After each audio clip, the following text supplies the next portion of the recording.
So I have gone and rented this lift. I've got this thing for a week. I wanted a bigger one, but they wouldn't rent me a bigger one. I need more insurance, I guess.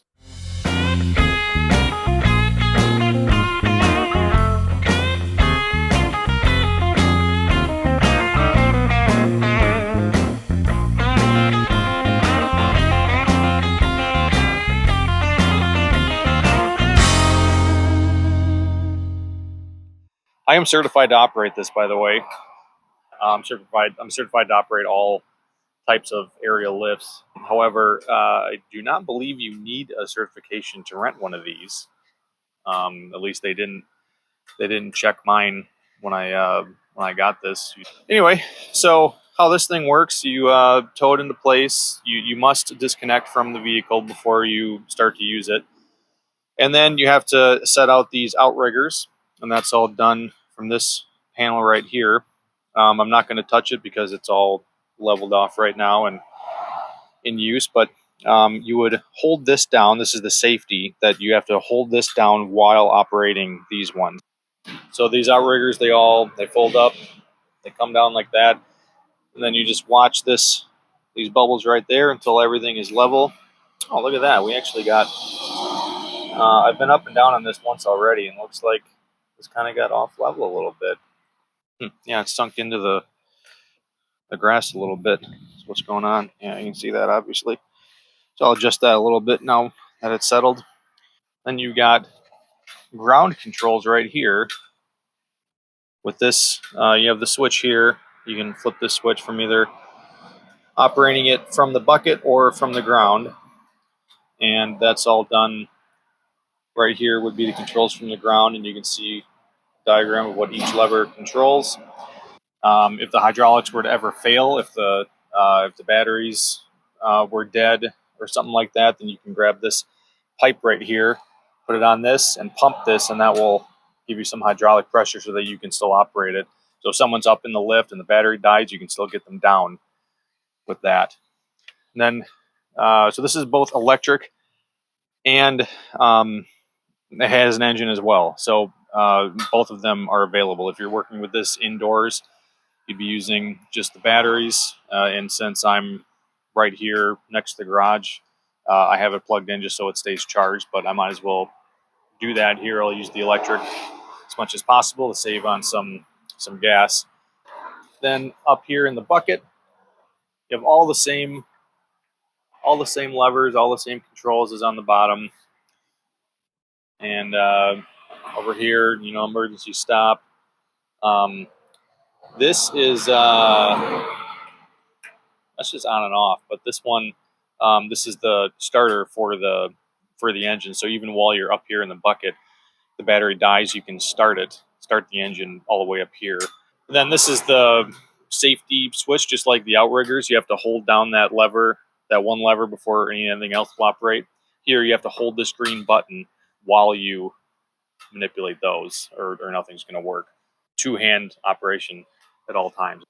First thing I have to do is get in this thing, go on up, and measure the chimney to get a cap put on it. So let's get in and do that right now. All right, I'm all harnessed up. Let's go get some measurements.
got this thing off of Amazon from a place called HY Guard. I think is the brand, HY Guard, off Amazon. I don't know. Seems, I mean, it's a chimney cap, right? It's a galvanized steel, painted black.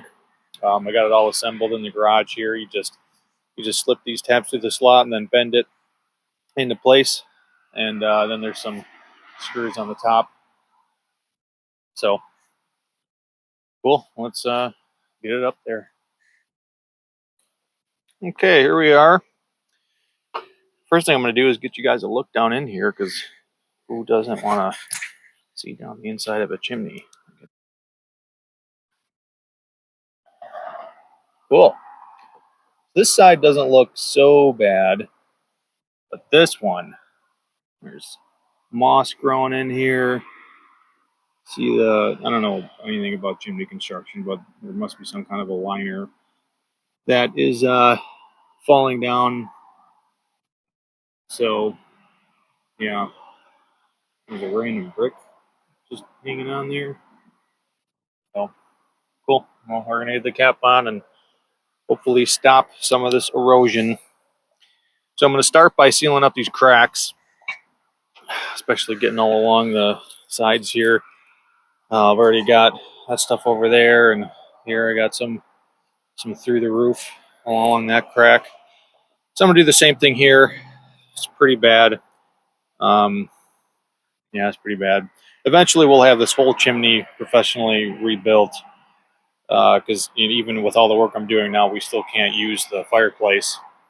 All right, I'm using this through the roof from Sashco to seal up these cracks.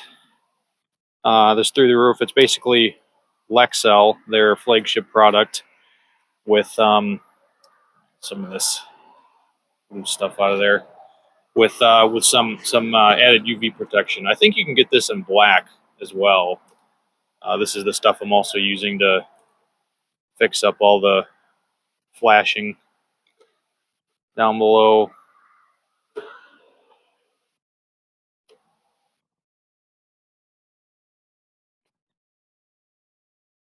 Really get it down in there good.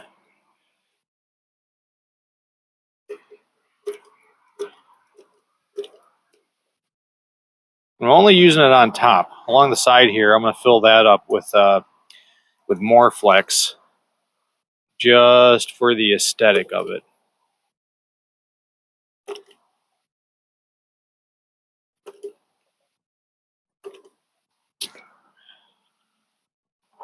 This stuff is like, it's like rubber. Like, it's hardly even sticking to my finger.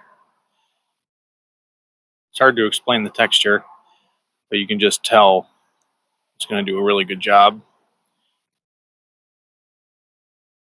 I'm mainly smoothing this out. Like, I don't have to do this, but I'm making it smooth because I still want water to run off of this as easily as possible.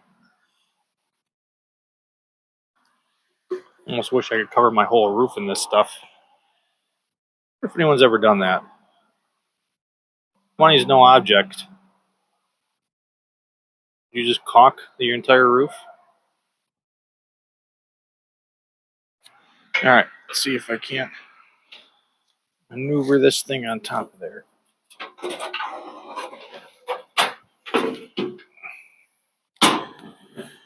Wouldn't it suck to drop this now?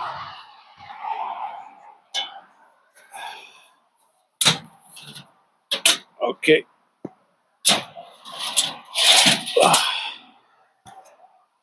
Sweet. Just fits. Okay. So this is going to be, the challenge here is going to be these spots. You know how it's nice and good in the center, but then it raises up here. I'm not really sure if I care about that too much. The only way to fix it is going to be to like build up some mortar or something, because they want you to run a bead of sealant under this whole thing.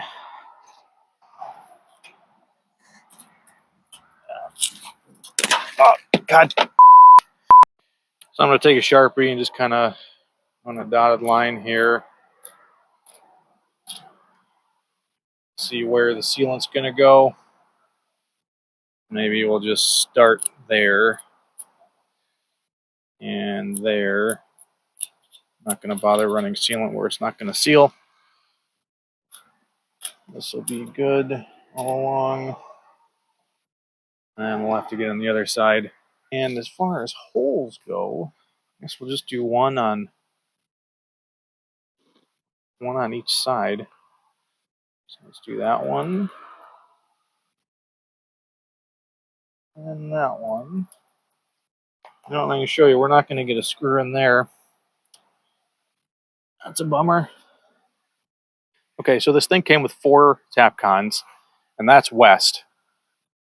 Right, so I think I'll put 2 on that side because we can't get one on the other side because it's the way that this is sloped. There's no way we can screw anything down over there. So I'll put 2 on that long side, 1 here, 1 here. All good. We could obviously drive more, and I have a shelf full of tap cons. But anyway, let me drill those out while I'm over here. Wish I had a hammer drill. Maybe someday. Oh, that's not good.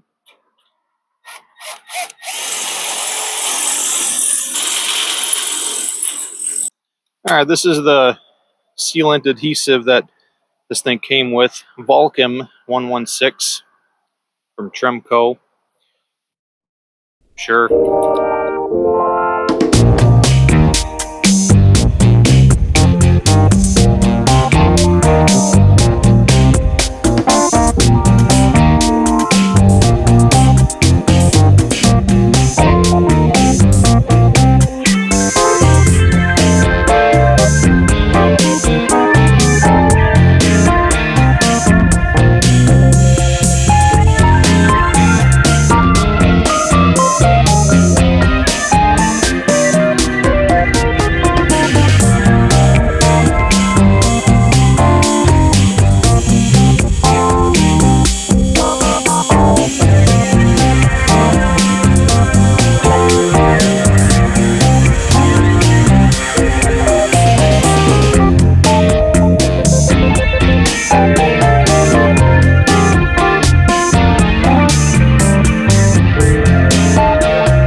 Okay, feels good and spongy. All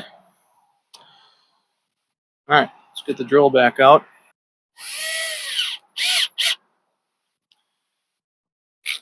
Get a few of these in before I tighten them all the way down.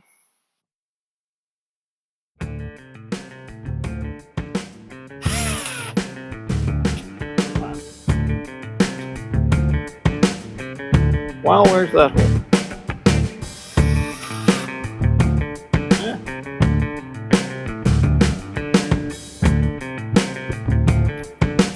Pretty sure that's where it was.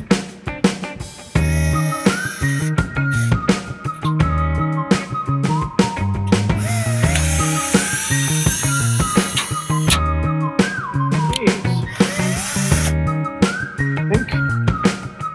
I must have spun this whole thing. Try that. They're just so far off. I'm guessing. It's got a 180.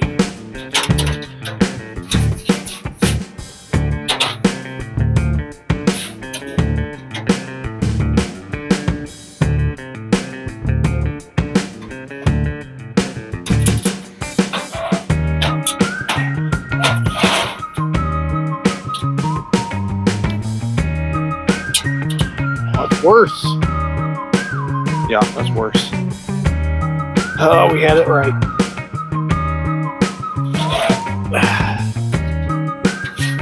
It's nice having you guys to talk to.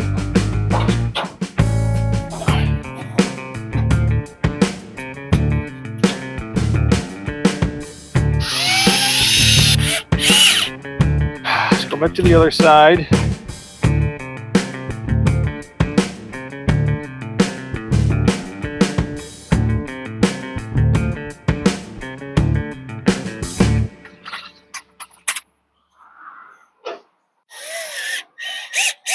Right in there. Great. Just wherever it makes sense. I'm going back with a little more of this stuff. Just for adhesion. Don't want it blown off.